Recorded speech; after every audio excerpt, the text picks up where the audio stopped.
Alors, on va faire comme ça. On va faire comme ça. On démarre un peu plus tôt que d'habitude. Voilà. Parce qu'on va faire un cours, un live court. Voilà.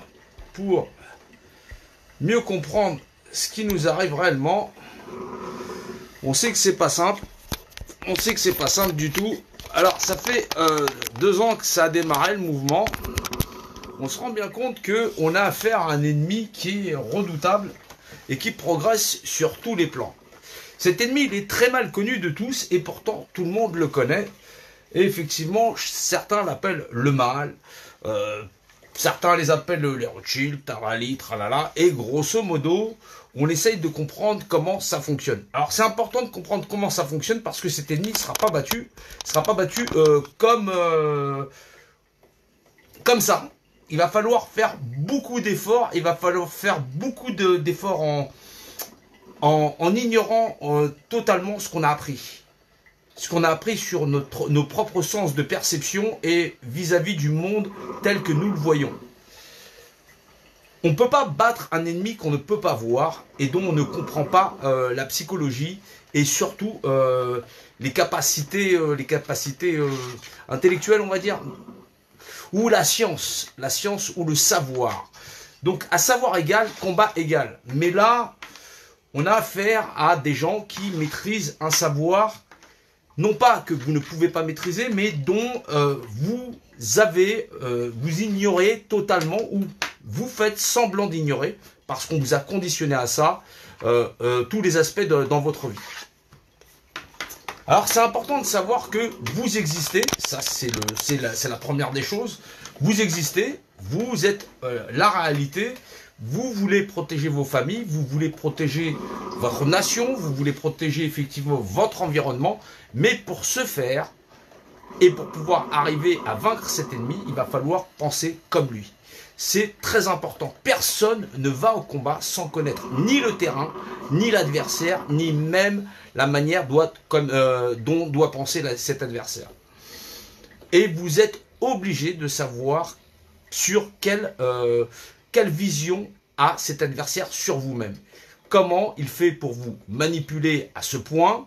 Comment fait-il pour être à ce point invisible? Et pourtant, cet adversaire, vous vous rendez bien compte qu'il est notifié dans des écrits même très très anciens. Et effectivement, certains diraient le grand Satan ou tralali tralala. Alors on va commencer tout de suite parce que je ne vais pas faire un live qui soit trop long pour permettre de mieux comprendre, d'avoir cette compréhension. Et vous voyez, on est dans une société dite pyramidale, c'est-à-dire un dessus, tous en dessous. Ça, c'est grosso modo le principe général qui fait que l'ensemble des populations, en vérité, depuis les temps les plus anciens, donnent leur énergie vitale à un sommet qui toujours les domine et les manipule. C'est le principe du tombeau. Ce tombeau, effectivement, dans la notion, fait que la représentativité de la base s'en va au sommet. Ils sont, eux, au sommet, les représentants. Ils définissent l'image de l'État unifié. La loi des ensembles, ils récupèrent l'énergie de la représentativité. Ça, il faut le comprendre. Cette représentativité, ceux qui sont au sommet vont légiférer dessus. Ils vont légiférer dessus, ils vont déterminer de la notion même d'échange. Cet échange est symbolisé par un principe de devise, puisque c'est eux qui devisent des conditions. On appelle ça donc une devise. Mais ce n'est en vérité que l'énergie vitale de ces populations à l'avoir transmise au sommet qui va, elle, deviser dessus et donc inventer la devise qui va correspondre. On appellera ça le franc, le marque, ce que vous voulez. C'est donc, oui, l'énergie vitale. Ça veut dire qu'on arrose grosso modo les gens avec leur propre sueur. Et c'est l'art premier de transformer ce qu'on appelle ceux de la chape,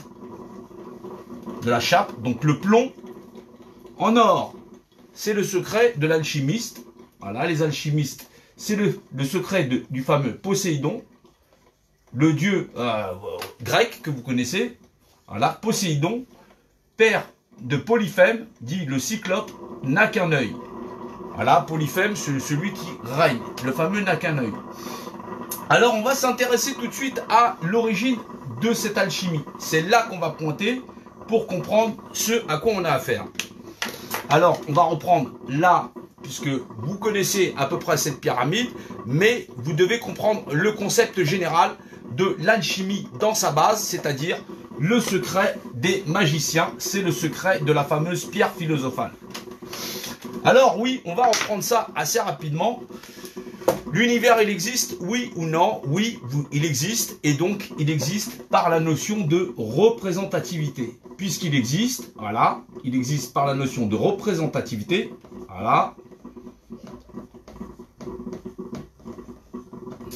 Par la notion de représentativité, puisque rien c'est quelque chose, puisque je peux le nommer. Et quand je dis rien, c'est absolument rien, il n'y a pas de planète, il n'y a pas de matière, il n'existe absolument rien. Je suis désolé si on voit à l'envers. Voilà, il faudra sinon inverser l'image, vous récupérez la vidéo, vous la retournez. Donc rien est quelque chose puisque je peux le nommer. Donc si je le nomme, je définis, voilà, un état unifié, solidarisant le tout du tout. C'est la notion de Deus. En latin modernisé français, définition imagée d'un état unifié. Les Anglais disent global, organisation, définition. Ça permet de conceptualiser le tout du tout. Maintenant, il faut comprendre aussi que dans cette notion, rien c'est quelque chose puisque je peux le nommer, et que mathématiquement parlant, si 0 et 1 sont le langage binaire, c'est faux. Puisque 0, c'est l'entrée en matière. 1, c'est la matière. C'est le monde de la matière. Ici, donc, c'est rien. Rien vaut de 1. Donc 0 vaut de 2. Et 1 vaut de 3. C'est le principe trinitaire. C'est le principe fondamental du principe de Trinité. L'esprit qui engendre toute chose et engendre la matière. Chaque individu, c'est la notion de Deus, rien. Tout, c'est le rien ou le tout, puisqu'on peut le nommer. Voilà, on définit l'état unifié, et ainsi de suite. C'est la notion de Deus, Dieu, donc Dieu dans l'excellence. C'est la notion même de structure. C'est la législation qui, elle-même, engendre, par équité, la représentativité de toute chose. Cette notion de représentativité vaut pour 0. Elle lui confère à la fois l'esprit de toute chose et le retransmet dans la matière. Puisque ceci, c'est la matière dans la notion, c'est donc l'aspect matérialisé des choses. Vous entrez en matière, voilà, et donc à ce moment-là, dans la structure même de la matière, c'est-à-dire vous êtes un individu, vous possédez l'aspect trinitaire. Vous êtes à la fois le matériel, mais pour un individu, c'est-à-dire un être humain, vous êtes à la fois 0, puisque vous êtes dans l'univers, ça c'est la notion de trône, et ça c'est la notion de matière. La matière, vous connaissez les règnes dans la matière, minérale, végétale, animale. C'est les notions structurelles de cette matière. Structurelles dans la structure matérielle. Avant même d'exister en structure matérielle, il existe donc l'aspect spirituel. C'est la notion de trône qui ramène à l'aspect primaire, qui est effectivement 1 vaut de 3 tiers. Il vaut 3 tiers, celui-ci vaut de 2 tiers, celui-ci vaut de 1 tiers. C'est l'aspect matériel de toute chose. Maintenant, il faut comprendre que, à la fois, pour chaque individu, dans la notion de rien, donc de Dieu, voilà, vaut 3 tiers, voilà, mais il est 1, c'est l'aspect de la Trinité en lui-même. Il a toute valeur, que l'entrée en matière vaut de zéro, c'est-à-dire la notion de néant, et l'apparition de la matière. Ici, cet esprit-là vaut de 2 tiers, et celui-ci vaut de 1 tiers. Celui-ci vaut de 2 tiers, voilà, 2 tiers, et celui-ci vaut de 1 tiers, voilà, dans la notion. Nous avons 3 règnes. Le minéral, un caillou, on va mettre. Le végétal, on va faire un arbre. Voilà. Et l'animal, on va faire l'homme. Chacun de ces éléments est un aspect structurel. Structurel dans la matière. Il vaut dans la matière, chacun, 2 tiers. 2 tiers. Dans son aspect structurel. Voilà. Le 2 tiers, voilà, dans son aspect structurel. L'esprit qu'il a mis et qui l'habite, c'est-à-dire sa composition, hormis sa masse, et son aspect spirituel. C'est la notion qui vaut 1 tiers. C'est la notion même de l'esprit. Qu'il soit de l'or, qu'il soit du plomb, c'est l'esprit de sa masse en tant que masse physique. Autant pour l'arbre, si c'est un chêne, si c'est un frêne, c'est son essence même. Voilà. C'est l'essence de ce qu'il est. Pour l'homme, c'est sa matière grise, c'est-à-dire qui vaut 1 tiers. C'est sa capacité à agir sur lui-même dans la matière.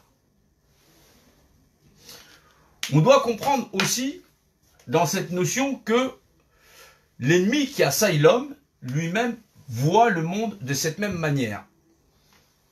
Il sait que la notion de Dieu, c'est donc la définition de l'état unifié. Il sait que l'aspect le plus important à maîtriser dans chaque chose, c'est l'essence de chacun dans chaque chose. C'est-à-dire que s'il domine l'homme, il domine sur la matière de l'homme.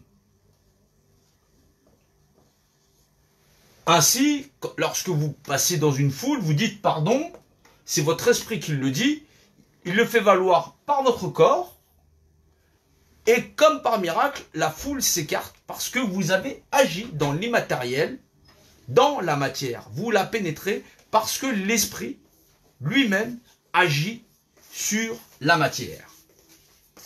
L'homme est capable d'agir lui-même sur toutes les autres règnes puisqu'il en est le dernier. Il est la matière qui est capable de se mouvoir. C'est ça, sa réalité. Il est l'esprit, même des choses, matérialisé, capable de se mouvoir. Il est le dernier des règnes, du minéral, au végétal, à l'animal. Il est un être civilisationnel, ce qui lui permet aussi d'avoir d'autres notions dans la compréhension de ce qu'il est. Or, en tant qu'être civilisationnel, il n'a que 3 manières de concéder ce qu'on appelle sa notion de Dieu, de lui, c'est-à-dire sa capacité à se gérer lui-même, sa notion de représentativité. Hop. Il faut donc comprendre ce qu'il est par essence. Maintenant, dans la notion de représentativité de ce qu'il est en tant qu'être vivant, puisqu'il est un être vivant, cette représentativité, il ne peut la concéder que de 3 manières. Primo, il vit, il meurt. Il la concède dans l'espace et dans le temps. Secondo, il vit, il meurt, mais il a un accident. C'est pour ça qu'il meurt et qu'il s'en va prématurément. Ou tertio, il donne sa représentativité à un autre, qui lui va en disposer. Celui-ci va agir sur lui, puisque lui a donné sa propre volonté. Et donc, lui ne vaut plus de rien, puisque sa représentativité, c'est lui qui l'exerce. Il exerce donc pour 2. Il est le dominant, il domine sur son frère. Lorsque vous êtes 2, c'est facile à dépêtrer. Mais lorsque vous êtes des millions, vous vous rendez bien compte que quand cette chaîne, elle n'est pas comprise par les individus qui ne comprennent pas la valeur de la représentativité, dans la notion, et qui ne pensent qu'ils ne sont eux que matière, lui, par ascendance, domine sur l'essence de tous. Cet adversaire, il est difficile à battre, et il le sera, tant que ce savoir ne sera pas repris ou recompris de tous les individus à exister sur la Terre. On a donc des individus qui ignorent que primo, la notion de Deus, c'est la notion de ce qui confère à toute chose sa représentativité, d'une part. Dans la notion, ça n'est toujours pas compris parce que c'est l'esprit de toute chose qui engendre la matière, c'est-à-dire le continuum et le secret profond, passé, présent, futur. Le continuum. On ne va pas rentrer dans le secret du quantum, mais c'est la notion même de mouvement. La raison, la cause, le but. C'est la notion de cycle. Et les cycles imbriqués. Dans cette compréhension, la représentativité d'un individu, puisqu'il ignore fondamentalement qu'il est à la fois l'esprit dans la matière, fait que celui qui influe lui récupère sa représentativité au sommet et domine sur lui et sur tout autre individu. Les hommes vont avoir du mal à se débarrasser de ce schéma-là s'ils ignorent fondamentalement les règles d'engagement. Or, dans les règles d'engagement, un individu en vaut un autre. Et de ce fait-là, lorsque vous donnez votre volonté à un autre, il en est légalement propriétaire. Vous avez concédé ce que vous êtes. Cela vaut d'un individu sur un autre, puisque si celui-ci lui concède, lui, il le récupère. Cela vaut d'un peuple sur un autre, puisqu'effectivement, lorsque deux pays se font la guerre et que l'un l'emporte, il domine sur l'autre jusqu'à des fois avaler ses frontières. Et cela vaut d'un monde sur un autre, et d'une forme de vie sur une autre. Or, des temps les plus reculés, cette pyramide dans la structure est là et trône en maître comme modèle de société. Elle n'est pas simplement une structure de pierre, il faut le comprendre, c'est une déclaration de guerre qui dit ici, nous allons récupérer le monde dans lequel vous vivez, c'est-à-dire les trois dimensions physiques, donc le haut, le bas, le devant, le derrière, le devant, le derrière, le haut, le bas, et les notions de côté. Et nous allons enclaver dans sa structure, puisque cette structure a 4 côtés, vous enfermez enfermez vos 4 dimensionnalités. C'est les 3 dimensions physiques dans la globalité et la 4e dimension, c'est-à-dire vos capacités à l'analyser.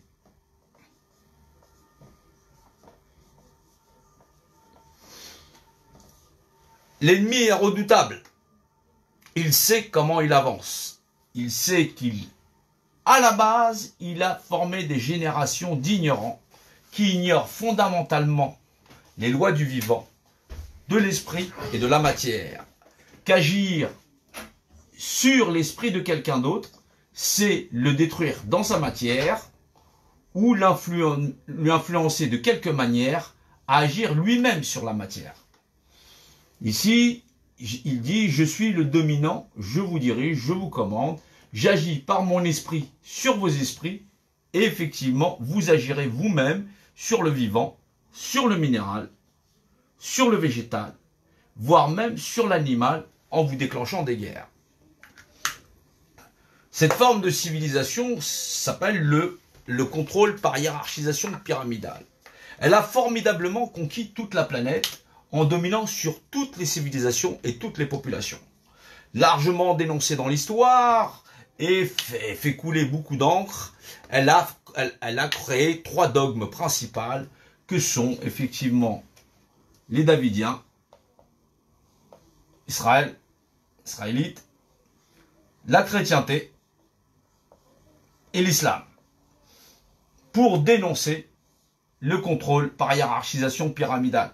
Chacune de ces maisons s'est fait tout de suite enclaver par une structure pyramidale pour recontrôler les populations, surtout pour pas qu'ils ne rentrent dans la connaissance du savoir, de l'esprit de toute chose et dans la capacité à s'émanciper de ce mal.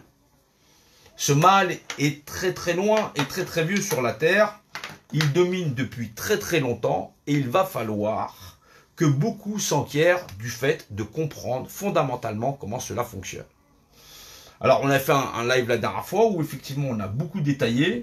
Là, c'est un petit live histoire de remémorer et de comprendre qu'il va falloir apprendre bien des choses plutôt que d'avoir une opinion sur Trump, pas Trump, masque, pas masque. C'est taper à côté des choses. Les propriétés d'une structure appartiennent à une structure.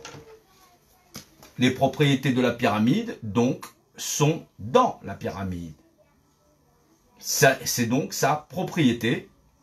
Et les individus et tout ce qui sont dedans sont donc la propriété de la structure.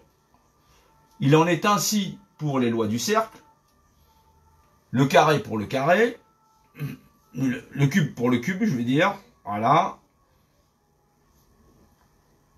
La sphère pour la sphère et la pyramide pour la pyramide, vous vous en douterez bien. La mathématique de chacune, effectivement, c'est sa mathématique. Donc, nous avons les trois dimensions plus la dimension spirituelle qui est enclavée, le système d'exploitation, puisqu'il existe une cinquième face, repose sur l'ensemble du globe, puisqu'elle est représentée, et donc utilise donc la représentativité comme notion, puisque c'est la représentativité qui est captée à sa source, légiférée, et permet de contrôler l'ensemble des individus en devisant dessus et en leur installant une devise. Donc oui, il faut être au niveau pour mener ce combat, il faut donc être bien armé, comprendre fondamentalement le monde de l'invisible, le monde du visible, sans rentrer dans une espèce de divagation où effectivement on n'aurait pas compris réellement le fondement de cette structure et effectivement les cultures qui se sont levées dans l'art de faire qu'une seule armée pour pouvoir éradiquer ce modèle de société. Oui, les gens réclament d'être humains, mais pour être humain, faut-il accepter l'autre comme égaux, vouloir se donner la main et effectivement ne pas vouloir s'acharner à marchander l'humanité et marchander effectivement la création. C'est un formidable combat que les hommes ont à faire là.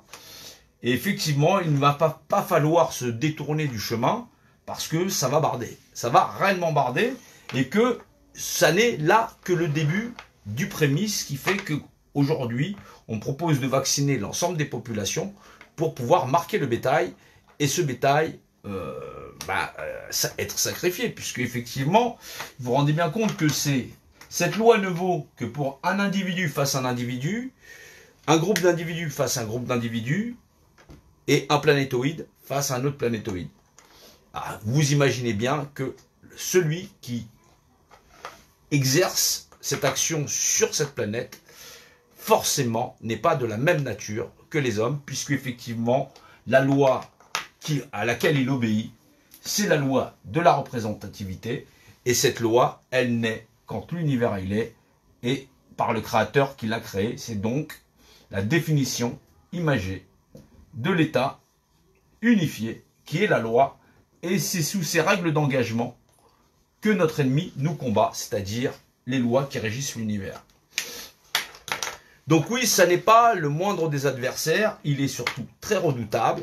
Nous allons approfondir cela, nous allons pouvoir arriver à unir des gens qui seront capables de travailler dans cette compréhension. Il va falloir être sérieux parce qu'effectivement, si vous tournez en rond, nous n'aurons aucune chance de pouvoir l'emporter.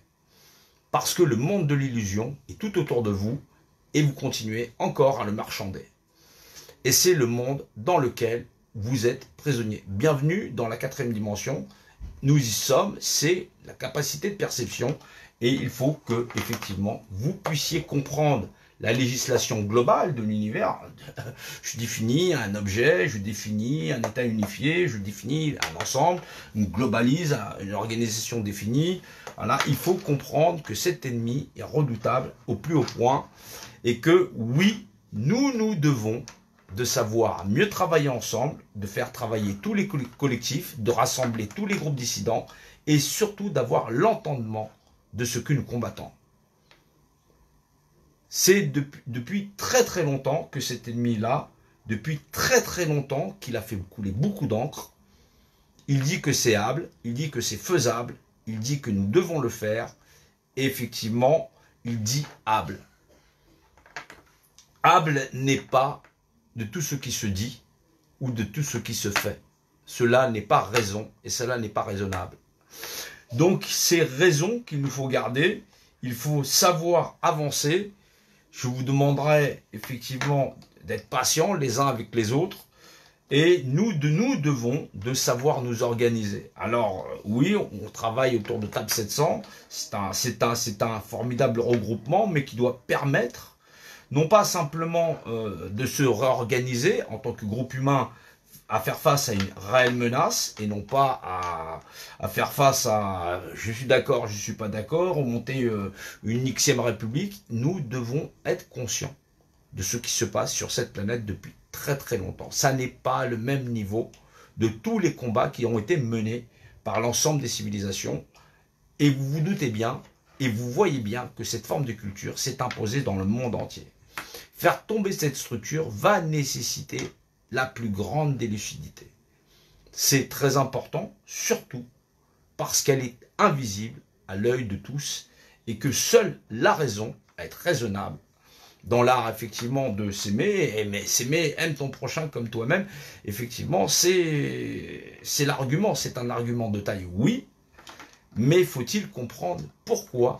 Parce que cet ennemi nous a totalement hallucinés et qu'il a été largement décrit dans toutes les cultures, avec un point donné, qu'il nous a amené là où il le voulait, nous sommes à point nommé, et il va falloir vraisemblablement que nous arrivions nous-mêmes à réviser ce que nous avons appris, et surtout ne pas croire que nous ne sommes que de la matière inerte, parce que c'est là qu'il veut nous mener.